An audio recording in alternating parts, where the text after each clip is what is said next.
Chères étoiles, je suis ravie de vous retrouver pour vous partager un nouvel enseignement en astrologie sidérale concernant les nouvelles énergies stellaires qui vont tous nous accompagner à partir du 18 septembre et ce jusqu'au 18 octobre.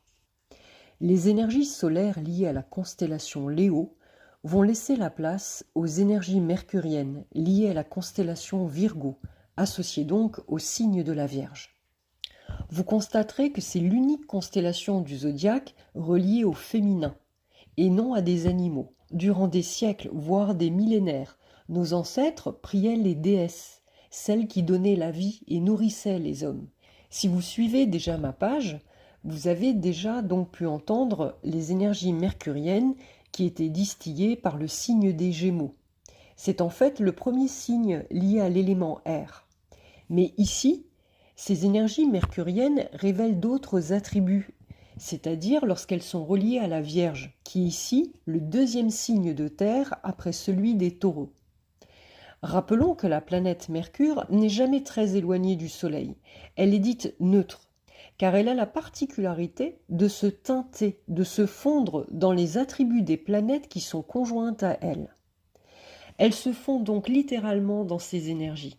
Ainsi, elle peut devenir aussi maléfique si ces énergies sont conjointes à Mars, Saturne et Pluton.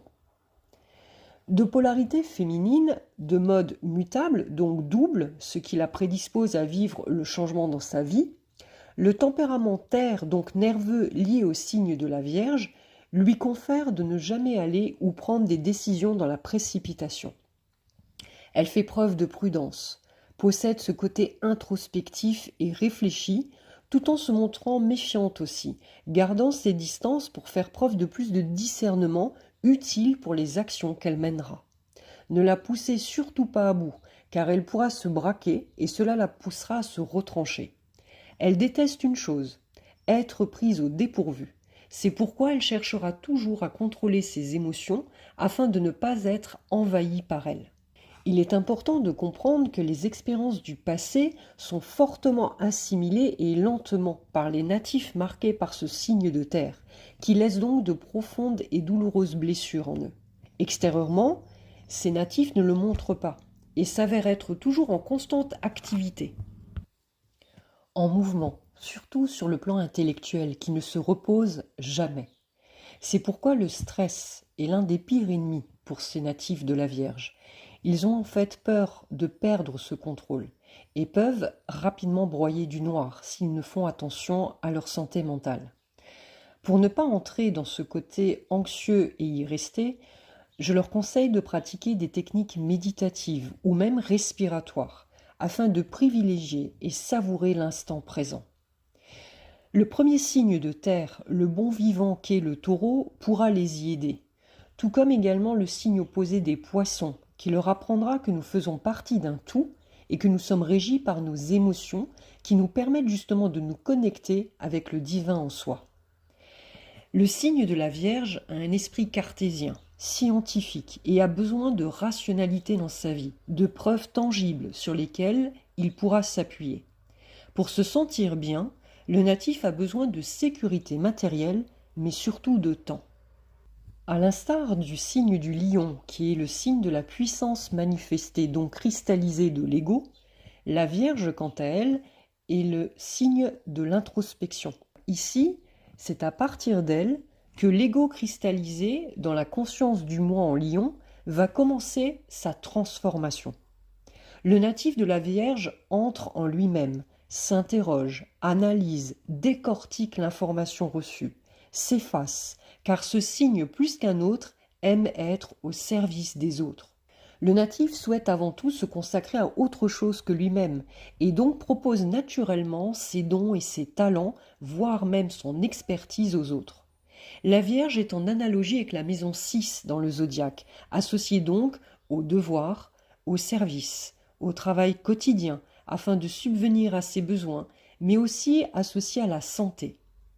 Si le premier signe de terre associé au taureau permet l'acceptation de l'incarnation, la possibilité aussi de jouir de la vie terrestre et de vivre dans l'abondance matérielle, concrétisée dans la matière par ses propres désirs, Ce deuxième signe de terre est relié quant à lui à la récolte, au stockage et à la régulation, mais aussi aux limites imposées par la nature elle-même. L'une des étoiles les plus importantes liées à cette constellation Virgo est la magnifique étoile Spica, signifiant l'épi, qui nous rappelle ce lien important avec le monde agricole et les moissons. Il est important de rappeler que la constellation Virgo est la plus grande du zodiaque et qu'elle est assimilée, via la maison 6 qui est, je le rappelle, quand même la moins glamour de la roue zodiacale, au travail, au service rendu, aux servitudes, aux obligations et à la santé.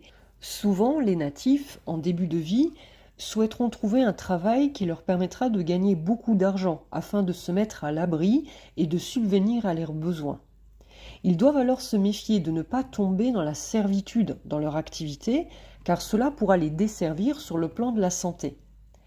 En effet, le natif de la Vierge est prompt à servir et se dévoue corps et âme dans ses activités dites journalières. C'est ainsi qu'il montre en fait son grand cœur. Le natif dit rarement « je t'aime » et préfère le démontrer par les actes du quotidien. Tout ce qui nous ennuie, la Vierge le fera.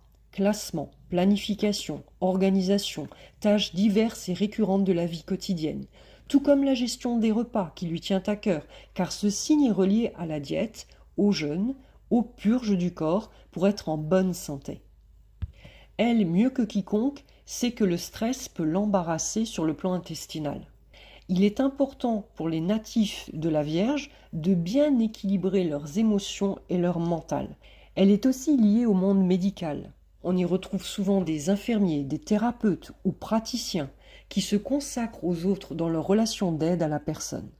Il faut savoir que beaucoup d'entre eux rêveront d'un destin plus lumineux, plus glamour, mais qui ne s'en donneront pas les moyens par peur de perdre leur sécurité durement gagnée et feront fi d'écouter leur cœur qui pour certains est mis de côté pour faire place plutôt à leur puissant mental, qui, un jour ou l'autre, leur permettra de voir que ceci est néfaste pour eux, et surtout pour leur activité de tous les jours. Il leur est conseillé de faire attention à cela, pour ne pas s'assécher avec le temps. S'ils arrivent à équilibrer leurs émotions, à écouter leur cœur et à mettre en avant leur capacité intellectuelle, vous allez voir une puissante intervention de ce signe de la Vierge, qui est, je le rappelle, relié au médical, et donc à la puissance de la guérison. Mercure ici leur donne de grandes capacités intellectuelles, les rend mobiles, disponibles. Le natif se sent toujours libre d'amorcer ou non des relations. Il est curieux de tout, doté d'un bon sens critique, mais aussi doté d'une grande habileté. Il expérimente sa vie à travers son côté cérébral en privilégiant le concret. Il faut savoir également qu'il ne fait pas confiance facilement et déteste être redevable à quelqu'un. C'est pourquoi il contrôle plus qu'un autre signe zodiacal tout le processus de la chaîne, en prenant soin de se fier à son savoir-faire, son habileté technique, plutôt qu'à la chance avec un grand C. Il ne s'orientera pas dans des domaines qu'il ne maîtrise pas, car cela le déstabiliserait émotionnellement, lui rappelant alors sa peur de l'insécurité. Perfectionniste, il l'est. Il a cette capacité à voir le détail qui peut entraver un processus et donc compromettre tout l'édifice. Il sait qu'un simple paramètre défaillant peut entraîner une catastrophe et cela lui tient à cœur de pouvoir le déceler à temps.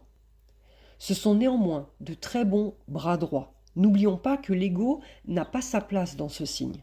On peut lui reprocher peut-être son absence de souplesse ou d'imagination, mais pas son professionnalisme. Vous les trouverez toujours plutôt dans des postes à tâches administratives de type RH ou intendance, économat, ou encore dans la fonction publique qui pourrait les sécuriser, ou dans des travaux scientifiques, laboratoires ou autres, ou même de contrôle. D'autres éléments sont bien entendu à prendre en compte dans le thème pour déceler les potentiels professionnels de chacun. Je tiens quand même à le rappeler ici. La quête de ce monde parfait a pris place dans l'enfance. Il a depuis toujours un idéal de perfection de vie en tête et cherchera à le concrétiser. Cela peut devenir alors sa prison s'il n'y prend pas garde. Voilà pourquoi la fatigue nerveuse peut pointer régulièrement dans sa vie, puisque le natif de la Vierge se surcharge naturellement de travaux, ne faisant confiance qu'à son propre jugement. Les autres peuvent se sentir un peu mis à l'écart de celui qui privilégie les mécanismes mentaux. Voilà pourquoi il travaillera toujours à sa façon, ne souhaitant pas dire merci à quelqu'un ou se sentir dépendant d'un événement extérieur qu'il n'aura pas pris soin d'analyser et de comptabiliser au préalable.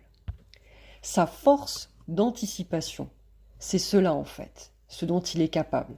Prévoir et savoir, pour ne pas être pris au dépourvu par la vie, serait alors son credo. Le natif de la Vierge a deux qualités également, la discrétion et la modestie. Souvent, son perfectionnisme l'amènera à croire qu'il n'est pas à la hauteur physiquement ou qu'il manque de charme et d'assurance, ce qui est tout le contraire. Il est naturellement beau et dégage cette simplicité, ce charme naturel qui en ferait fondre plus d'un. C'est pourquoi on confond souvent la beauté liée aux personnes marquées par le signe de la Vierge avec le signe de la Balance, qui est, je le rappelle quand même, de polarité masculine et qui est plus relié au relationnel, aux transactions avec les autres et aussi aux arts, sous toutes ses formes. La modestie innée du signe de la Vierge découle de la discrétion. Mais si l'on regarde de plus près, ce natif réfléchit d'abord aux conséquences d'avoir omis ou pas un détail que l'autre percevrait à sa place, le mettant alors en porte-à-faux. Il est malin, car à l'instar d'un signe de feu qui peut se vanter de savoir quelque chose et aussi de se prendre un mur, le natif de la Vierge prendra soin d'examiner et d'être sûr de dispenser une vérité qu'il aura pris soin de disséquer au préalable. Le signe de la Vierge est celui qui vérifie les infos 2 fois plus que les autres. Il adorerait qu'on le complimente sur sa capacité à avoir toujours raison, mais il ne se l'avouera jamais. Ne pariez jamais avec le signe de la Vierge, car il gagnera toujours. Il est pourtant également le signe qui se dévoue le plus aux autres. Cela compense ce qui vient d'être dit, car il s'évertuera toujours à dispenser son savoir à ceux qui viendront à lui, en leur prodiguant les meilleurs conseils ou leur apportant les meilleures techniques ou savoirs qu'il aura pris soin de capitaliser jour après jour et d'expérimenter avec rigueur et discernement. Ce sont également des personnes qui se dépensent sans compter pour soulager les souffrances d'autrui. Le natif de la Vierge a aussi un self-control à toute épreuve, puisqu'il ne montrera jamais ses émotions facilement et gardera ce sang-froid qui est un atout, je le rappelle, dans les carrières paramédicales ou aide aux autres. Il me tenait aussi à cœur de rappeler que pour eux, la protection et le soin aux animaux est essentiel. Il n'est pas rare que le natif privilégiera un compagnon à 4 pattes plutôt que de partager une vie de couple. On dit que ce signe est le contingent des célibataires. En fait, avec cet animal, il ne se sent pas jugé, critiqué sur ses défauts. Il aime dans sa complétude, comme il est. En couple, son côté « suivez mes règles et respectez mon organisation » peut en faire fuir plus d'un. Mais c'est parce que mieux que quiconque, le natif peut gérer et organiser le quotidien d'une maison. Le signe de la Vierge a une sainte horreur du désordre et du chaos. C'est pourquoi les tâches ménagères ou le besoin de classer, trier, même par différentes couleurs, et arpenter des stylos de différentes couleurs, leur servent dans leur organisation administrative. Il était important de le souligner, avec une pointe d'humour, n'est-ce pas ? Un peu psychorigide, ce n'est que lorsque tout est à sa place, ou en accord avec ses règles, que le natif peut enfin se reposer et se détendre. Il a en fait cette peur de l'amour avec un grand A. Il faut se rappeler que cette grande peur, c'est d'être jugé. Mais celui-ci se juge souvent lui-même avec beaucoup de rigueur. Il est en réalité son propre bourreau interne. Dès le plus jeune âge, il a développé un nombre incalculable de compétences autant domestiques que professionnelles ou activités diverses, afin d'être autonome pour subvenir à ses besoins. Adulte, il comprendra qu'il n'a pas besoin de l'autre. La carte de l'ermite est en analogie avec le signe de la Vierge. Porteur de sagesse avec un grand S, suite à ses acquis, à sa richesse d'expérience dans la vie, le mariage sera en fait pour le natif un moyen soit pour avoir des enfants, se mettre en sécurité matérielle pour ses vieux jours, ou pour partager une fin de vie calme et sécurisante avec quelqu'un. Le critère sentimental chez lui n'est pas en premier plan. Néanmoins, s'il choisit de s'engager avec le cœur, il fera preuve de dévouement envers son partenaire. Un conseil quand même, si votre partenaire est vierge. N'essayez pas de l'avoir par les sentiments, il est incorruptible, une autre de ses qualités. Que peut-il apprendre du signe opposé justement, les poissons? Que l'amour ne peut pas se rationaliser, s'expliquer mentalement, mais se ressentir et se vivre pleinement. Comment? Par le lâcher-prise, c'est-à-dire cette foi inconditionnelle en l'amour sans avoir peur de le vivre, de le partager avec d'autres, même si par le passé, il a eu une douloureuse expérience. Le signe des poissons lui montre en fait la clé de la libération de ses propres schémas, empreints de peur liés à des souffrances passées, en s'autorisant à y croire, à nouveau, mais dans tous les cas, à ressentir et partager l'amour avec les autres sans chercher à les contrôler ou même à se contrôler lui-même et donc au pire à refouler ses émotions. Là où les poissons voient un problème dans son ensemble, le signe de la Vierge se sent un peu perdu. Dans tous les cas, si dans votre entourage se trouve un natif du signe de la Vierge ou marqué par les énergies de la Vierge, n'hésitez pas à le complimenter. Il appréciera intérieurement votre attention à son égard, d'avoir mentionné ses qualités premières qui sont de découvrir et partager ses connaissances acquises avec les autres. Rappelons également que le signe zodiacal de la Vierge est associé à de nombreuses déesses depuis la nuit des temps. Nous retrouvons entre autres la première déesse sumérienne, Ishtar ou Inanna, considérée comme le symbole de la femme, divinité astrale associée à la planète Vénus, déesse de l'amour charnel, des prostituées et de la guerre. On la retrouve dans l'épopée de Gilgamesh, le texte fondateur des Mésopotamiens et le plus vieux récit connu de l'humanité. Son courroux et sa vengeance ont poursuivi le héros. La constellation qui lui était attribuée était Virgo, une des plus grandes parmi les 12. Il semble même probable qu'à l'origine, c'est Vénus et non la planète Mercure qui lui était réservée. Isis, la déesse mythique de l'Égypte ancienne, on la voit sous la forme d'une jeune femme, la tête entourée des 12 étoiles du zodiaque, comme la Vierge Marie dans la tradition chrétienne, et les pieds posés sur un croissant de lune, où on la représente tenant un épi de blé, évoquant la mise à mort du dieu agraire Osiris, le blé, qui est le symbole d'Osiris, la victime du malin Seth. Je vous invite à faire vos recherches avec toutes ces analogies, tout est symbole, et la loi de l'analogie est une clé de compréhension de ce savoir sacré. Dans les mythes grecs, elle est associée à la déesse de la nature. La constellation serait alors interprétée comme la gardienne des graines. Ce thème de la mère nature est renforcé par la présence de l'étoile fixe Vindemiatrix. Le lever matinal de cette étoile se produisait à la fin août, à l'époque hellénistique, annonçant ainsi la période des vendanges, la récolte. Les Grecs raccrocheront la constellation au mythe de Perséphone et Déméter. Il faut savoir que le signe de la Vierge, et surtout la Vierge elle-même dans les temps anciens, représentait la femme non mariée, ou la prostituée, qui se faisait donc payer ses services. Ces déesses vierges ne se mariaient pas et n'avaient pas d'enfants, à l'exception d'Athéna, dont les enfants sont nés de l'union de son esprit avec celui des mortels. Vous pouvez donc retrouver Hestia, la déesse du feu sacré divin. Son équivalent chez les Romains est Vesta, fille de Cronos et Rhea, et fut avalée par son père dès sa naissance comme ses frères et sœurs.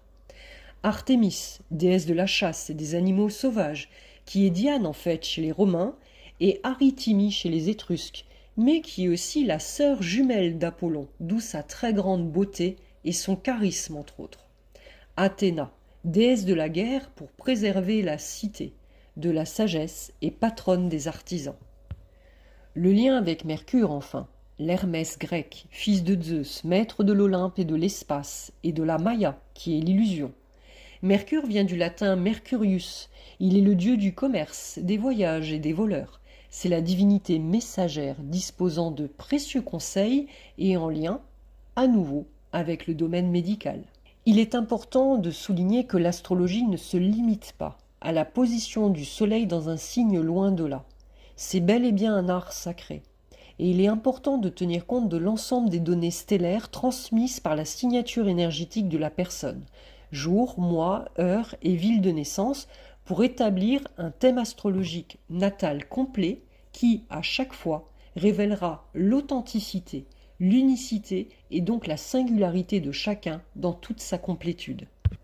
Aussi, je vous invite à observer où est positionné le signe de la Vierge dans votre thème natal, en sidéral bien entendu, pour mettre en analogie avec la maison qui vous concerne ce qui vient d'être dit au préalable sur ce signe zodiacal. De précieuses informations sont transmises afin de mieux nous connaître et donc d'incarner notre projet d'âme ou de faire face à nos défis de vie avec plus de sérénité et de sagesse. Je me tiens à votre disponibilité si vous avez des questions à ce sujet. Comment faire plaisir à ceux qui sont nés entre le 19 septembre et le 18 octobre? Lui offrir soit un cours pratique sur l'utilisation des plantes aromatiques ou médicinales, voire l'herboristerie, soit l'amener à partager avec le natif une activité manuelle qui l'invitera à lâcher prise, se détendre, ou lui acheter des outils organisationnels, soit partager avec elle un cours sur le prana, ou des techniques respiratoires, ou des soins même corporels, qui l'aideront à libérer ses surcharges mentales, à aider son corps à se réénergiser. Comment? Par un soin kinésiologique, ostéopathie, un soin ayurvédique, bref, chouchouter son corps physique et son mental afin que le natif puisse continuer à planifier son quotidien et repartir de plus belle pour une nouvelle année stellaire. Merci à vous tous, chères étoiles, d'avoir pris le temps d'écouter ces énergies liées au signe de la Vierge. Plus que jamais en septembre, un nouveau cycle renaît. Nous sommes appelés à comptabiliser tout ce que nous avons fait depuis septembre dernier, car nous allons en récolter les fruits. Nous sommes invités à nous réorganiser afin de nous préparer au cycle d'hiver en stockant tout ce qui est bon et juste pour nous et en nous délestant de tout ce qui entrave notre souveraineté. Mais avant tout, il était important d'annoncer un événement majeur qui aura lieu dès le 18 septembre 2023 sur le plan stellaire en astrologie sidérale et pris en compte en astrologie indienne pour le mois d'octobre. L'Ayanamsa étant d'un degré différent entre les deux astrologies. C'est un nouveau cycle énergétique qui se prépare, lié au signe de l'axe des nœuds lunaires. Depuis 18 mois, nous étions dans l'axe Balance, nœud sud, et Bélier, nœud nord, qui nous avait demandé de nous positionner. Des choix en conscience ont dû être faits ou pas. Dans tous les cas, nous n'avons pas à juger l'autre qui n'est en fait que le reflet de nous-mêmes et qui nous a en fait aidé aussi à évoluer.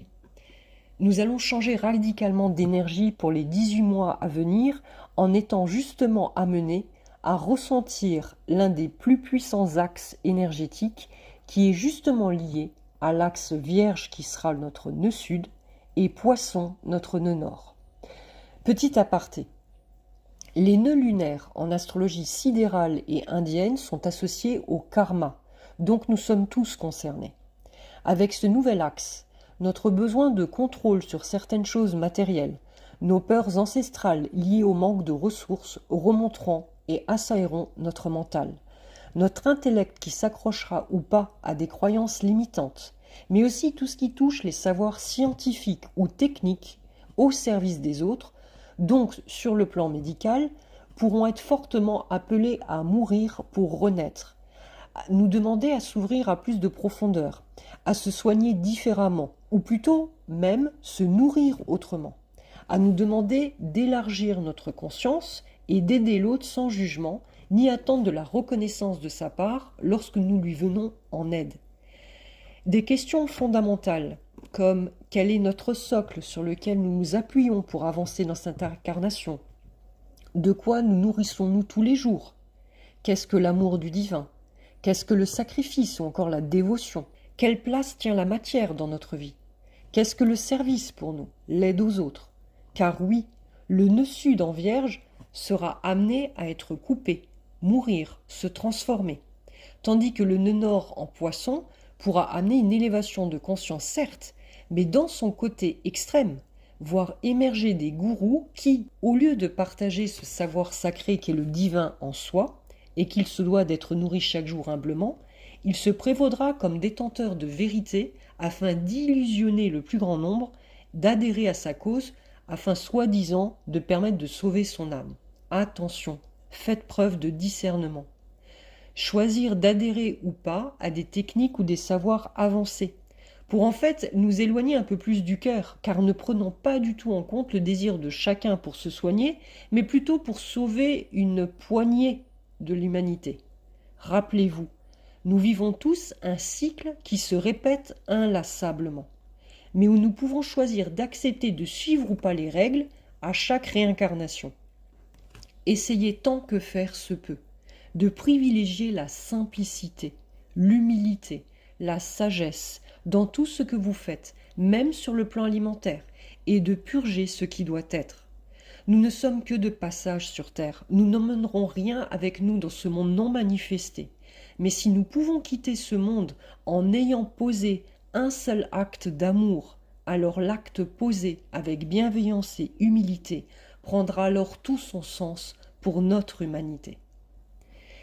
Je vous laisse méditer sur ces quelques mots, qui certainement sera l'objet d'une autre vidéo plus explicite sur les nœuds lunaires que je mettrai en ligne dans les jours à venir, pour informer des énergies en présence suivant les enseignements nouvellement reçus en astrologie indienne. Chaque étoile compte dans le ciel, et tout est juste, comme nous le rappelle la loi de cause à effet, qui crée le karma. Il était important de le rappeler. Je vous dis à bientôt, chères étoiles. Prenez soin de vous, mais également des autres.